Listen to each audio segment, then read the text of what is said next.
Sahabat setia Gowor yang dikasihi Tuhan, Shalom. Hari ini adalah Rabu 10 September 2025. Hari ini kembali kita akan bersama-sama merenungkan firman Tuhan yang diambil dari Injil Lukas 6 ayat 20 sampai dengan 26. Mari kita siapkan hati kita. Haleluya, haleluya, haleluya. Bersukacitalah dan bergembiralah, karena besarlah upamu di surga. Haleluya, haleluya, haleluya. Tuhan bersamamu dan bersama rohmu. Inilah Injil suci menurut Lukas, dimuliakanlah Tuhan.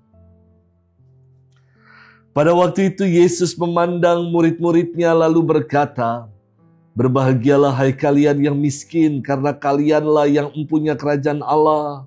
Berbahagialah hai kalian yang kini lapar, karena kalian akan dipuaskan. Berbahagialah hai kalian yang kini menangis, karena kalian akan tertawa. Berbahagialah hai kalian bila demi Anak Manusia kalian dibenci, dikucilkan, dan dicela serta ditolak.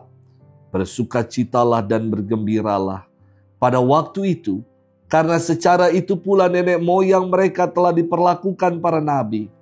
Tetapi celakalah kalian, orang kaya, karena dalam kekayaanmu kalian telah memperoleh hiburan. Celakalah kalian yang kini kenyang, karena kalian akan lapar. Celakalah kalian yang kini tertawa, karena kalian akan berduka cita dan menangis.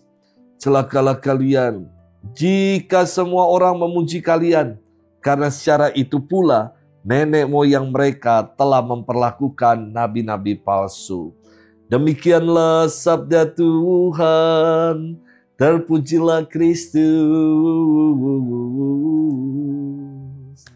Sahabat setia Gowor yang dikasihi Tuhan, Shalom. Saya dulu ketika belajar filsafat, saya senang sekali dengan teori etika yang diperkenalkan oleh Aristoteles tentang kebahagiaan.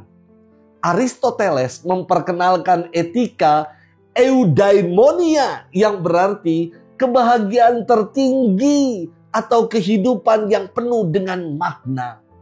Etika ini menekankan bahwa tujuan utama hidup adalah dengan menjalani kehidupan yang baik dan bermakna melalui pengembangan potensi diri dalam semua bidang kehidupan.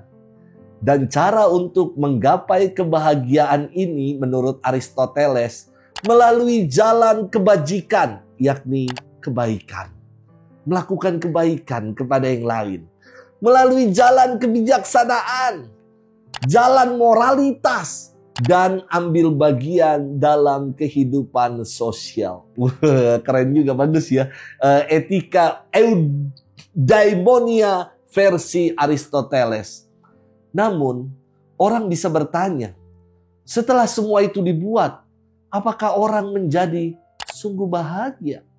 Ketika orang melakukan kebaikan, menjadi bijak, moralitasnya baik, ikut andil dalam masyarakat, sungguhkah mereka mengalami kebahagiaan yang sejati? Sahabat setia Gowor yang dikasihi Tuhan, firman Tuhan hari ini sangat meneduhkan.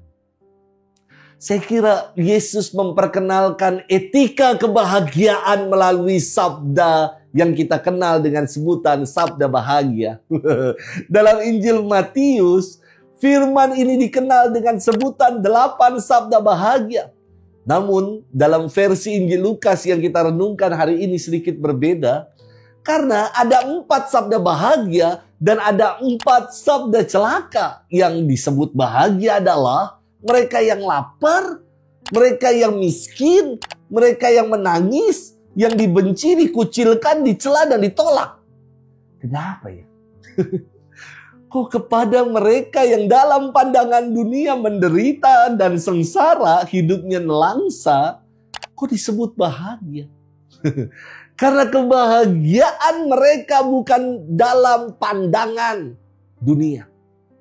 Kebahagiaan mereka adalah karena Allah mengaruniakan kepada mereka kebahagiaan sejati. Mereka betul miskin secara materi. Namun karena mereka mau bergantung pada Allah, mereka kaya secara rohani. Betul mereka lapar secara fisik. Namun karena mereka mengandalkan dan bergantung pada Allah, mereka dikenyangkan melalui firman. Mereka menangis karena duka cita. Namun mereka bahagia karena pengharapan. Dan mereka dibenci, dikucilkan, dicela dan ditolak oleh dunia. Namun mereka dirangkul oleh Allah karena kesetiaan mereka. Sahabat setia Glory yang dikasihi Tuhan. Kontras sekali dengan 4 sabda celaka yang disampaikan Yesus. Kepada mereka yang kaya namun miskin dalam iman. Mereka yang kenyang akan makanan dan minuman dunia namun lapar dan haus akan firman. Mereka yang tertawa namun tidak mempunyai pengharapan. Dan mereka yang memuji diri namun tidak memuji Allah. Kebahagiaan mereka hanyalah kebahagiaan temporal. Kebahagiaan sesaat dan klise. Kebahagiaan yang sejati kita jumpai bersama dengan Allah. Dan kita mau hidup dengan mengandalkan Allah sepenuhnya.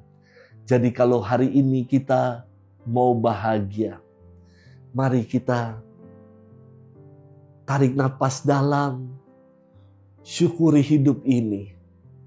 Mari kita sandarkan hidup kita pada Tuhan. Maka kita akan menjadi pribadi yang bahagia hari ini.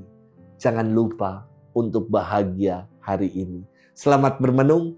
Tuhan memberkati kita semua, Bapa dan Putra dan Roh Kudus. Amin.